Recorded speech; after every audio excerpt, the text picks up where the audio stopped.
like to start out by addressing how just impractical the affirmative plan is. The affirmative requires authorization. The affirmative plan says the NSA should require proper authorization for every piece of data collected. They also mention how there are billions of files and pieces of data that are collected on a daily basis. Requiring this sort of authorization would just be impossible and impractical to do. Not to mention, the affirmative proposed that we limit the scope of domestic surveillance purely to terror suspects, which I would put forth the question, how do you know that those people are terror suspects unless there's been prior domestic surveillance, or you've surveyed on them prior? Because, I mean, you kind of, I don't know, have to survey on people the way if they're terrorists or not, so you really can't know who is a terrorist and who isn't. Not to mention, their list of qualifications their list of qualifications that describe what a terror suspect is flat out discrimination. Talking about people who support libertarian causes or hold certain religious views that aren't necessarily associated with terrorism. Not to mention that I have a source here, one moment, from a John Yu in a 2013 article titled "The NSA Surveillance, No Clear Constitutional Violations." He says, the program does not represent a violation of the Constitution because the Fourth Amendment does not protect dialed phone numbers, which, if I may add, is what the NSA, some of the information the NSA collects.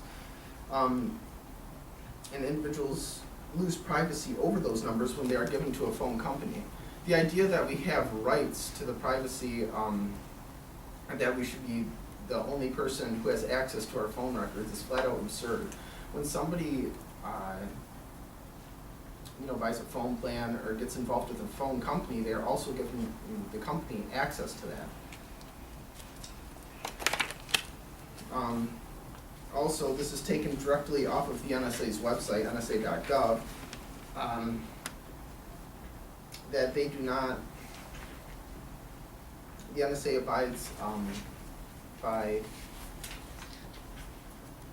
no, I'm going to skip that one. Not to mention, domestic surveillance has its uses. It's helped to stop terrorists. I have an article here that says it has stopped over 50 terrorist attacks recently, or possible terrorist attacks. I have a source here that says before 9/11, it was difficult to monitor lone wolves or people with ties to terrorist groups. If we had domestic surveillance done, that may have been prevented. Not to mention that that France, after these recent Paris terrorist attacks, are moving forward in the direction of increasing domestic surveillance capabilities far beyond what we have currently, in hopes that they could prevent such attacks in the future. I have an article from 2015 from one Erin Kelly, and she says the approval for surveillance must be obtained from a federal court.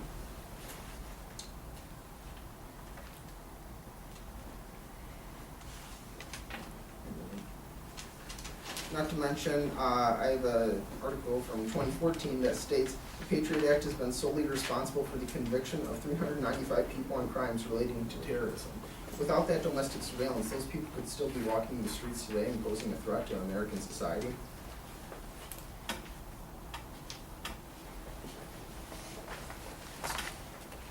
Not to mention there were attacks on the New York Stock Exchange that were prevented by catching telephone metadata and internet information through domestic surveillance, of course, and that is from John Parkinson at ABC News from 2013.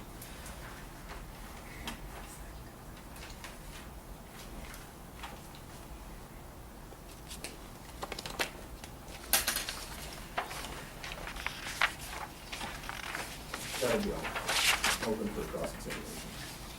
Affirmative, would you like some prep time? 1 minute.